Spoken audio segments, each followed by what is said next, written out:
Hello and welcome to Outcast TV. I'm your host Nic Sweet, and today we're with a very special guest. Please welcome James Cameron. How are you today? Good, and you? I'm very well. Right, let's get right to it. James, what inspired you to create Avatar? I think it was when I was 19 years old and I had this dream of lit up forests and glowing trees. I woke up really excited and decided to sketch the idea, which then turned into a painting. And then when making the script for Avatar, I thought back to those images, and now it's literally like a dream come true, the whole dream. Really? That sounds like your creative mind's never stopping, even when you're asleep. Tell me, do you think there was anyone who was inspired by your work? Actually, I do know I've been called the teacher, the leader, and the Yoda. Yeah, by Michael Bay. Really? Who called me an idol for convincing him to use 3D in the movie Transformers Dark of the Moon. That's impressive. So, as a director, what are the responsibilities that you have to take on? I have to create this overview vision of the film. This means I have to do the directing, the shooting, the timetabling, and meeting deadlines. To do this, I need to organize the crew in such a way to achieve this vision. And this means I have to have great leadership skills. Wow. Seems like there is a lot of work, no rest for the wicked. No. Tell me, what made you want to become a filmmaker in the place? When Star Wars came out, no one really knew how to get onto that wave. And there was this group of guys that wanted to make a low-budget film. A friend of mine got involved and tried to pitch some ideas. He called me up and asked if I had any, and I said I had one. It was a science fiction one, but it could be impressive but low budget. We didn't know what to do really, so we had to teach ourselves. We did 12 minutes of filming, which meant a lot of animation, visual effects, and matte paintings. This was the moment when I decided I wanted to become a filmmaker. But to do this, I had to quit my job as a truck driver. Blimey, that must have been quite a risk, but it sounds like it worked out for you in the end.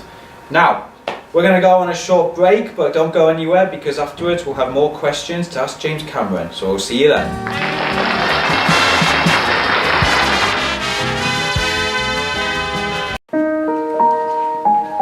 It's optic.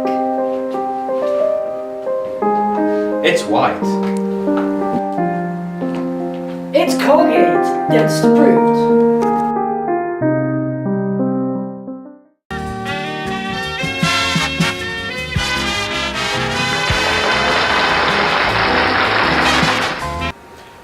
And we're back with James Cameron, and we've got more questions coming up, so let's get right into it. So, tell me, what drives you to constantly push the limits of innovation in filmmaking? I feel it's the desire as a kid to make something creative and to amaze people. So, from a storytelling perspective, has that advancement in technology made better movies, would you reckon? I feel like the technology has helped to create the finishing product, but has it made the story better? Not really, because a good story is a good story. It doesn't need the technical elements to make it a great story. So what is the mark of a good story for you? I think a good story is a setup of a character or a few characters that you can relate to. So it can be a strange setting, a strange job, the relationships between the characters, which then needs to be tested. And that's where I feel I've always made good love stories. I feel all my movies are love stories. Really? All of them? Including Aliens? Well, Aliens is got a mother and daughter relationship and a love story where the key is that they've been tested and then need to be brought back together. I think it's really fascinating for the audience when they have that bittersweet ending, but still an ending. I feel like it's Titanic, where they've been utterly and completely pledged to each other, but through the events they've been torn apart. Actually, while we're on the subject of Titanic, during your making of the film, you and your crew went down to the wreckage at least 30 or so times. Is there any particular reason why you chose to do that? We shot footage for my documentary, Ghost of the Abyss, that we wanted to see what was actually down there, which was really fascinating. It was like we were in a space mission and we were the astronauts, and the Titanic came out from the darkness, and it was like it came from a whole new world. I felt that you needed to try and steer away from emotions, but at that point it was such an emotional experience, you just couldn't. Now, I'm sure you've heard this question a lot of time, and I'm sure there are many people in the audience who want an answer to this question, but a lot of people seem frustrated by the ending of Titanic, and we would like to know, why did Rose not make any space for Jack on the door? Well, that answer is very simple. In page 147 in the script, it states Jack dies. Very simple. Well, there you hear it from James Cameron personally. Okay, to think about it, it's really silly at this point, after all these years, we're still discussing this. But it does show how effective the film was to make Jack so endearing to the audience that it hurts to see him die. So, we've not got a lot of time left, so I've just got a couple of questions to ask you quickly. Can we expect a film from you in the future? Well, we are working on Avatar 2, Really? Do we have a release date for that yet? 2020. 2020? Because there have been a bit of worry, because deadline's been pushed back and back every now and then. So, are you sure that it's going to be 2020? Well, to be honest, when you have this kind of movie, there's so many ways you can be creative, that when you've got a new idea and you need to make it, it does take more time. So just think that if it is longer, it just means the movie will be better. James Cameron, it's been an absolute pleasure having you with us. Thank you so much. No problem. Have yourself a great day. Right, well, that's it from us, I'm afraid. I've been your host, Nic Sweet. This has been Outcast TV, and I hope you have a great day yourself. Take care.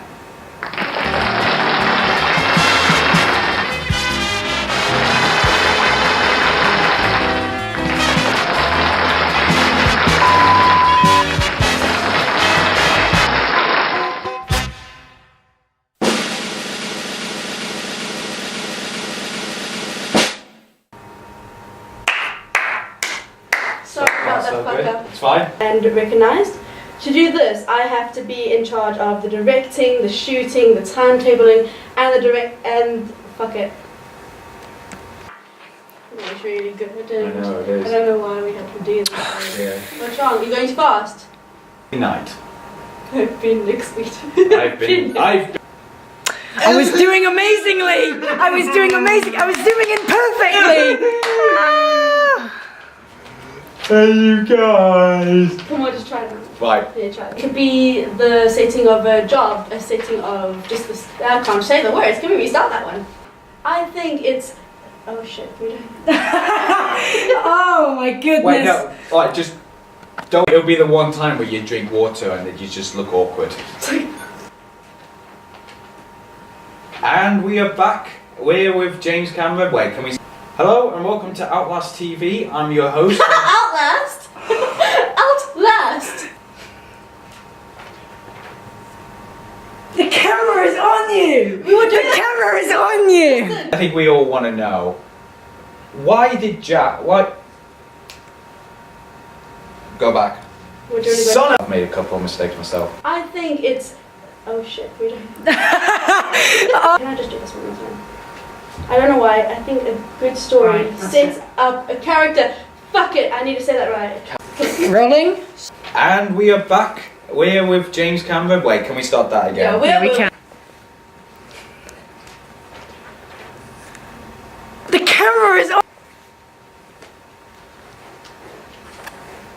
Hello and welcome to Outlast TV. I'm your host. Outlast! Hi there. I'm your host, Nic Sweet. I've mixed these words up already. We're at Outcast TV Productions, and I'm with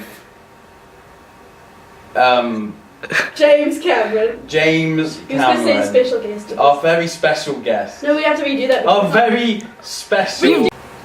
Hi there, and welcome to Outcast TV. I'm your host, Nic Sweet, and today with a very special guest, and they are James Cameron. James I guess I'm not that Cameron. fucking special, am James Cameron is in the house, ladies and gentlemen. I think it's a good story set up when you have a small. Can I just do this one more time? I don't know why. I think a good story Right, that's sets up. To do this, I have to be in charge of the directing, the shooting, the timetabling, and fuck it. Testing. Blah, blah, blah, blah, blah, blah. Action. Action. Action.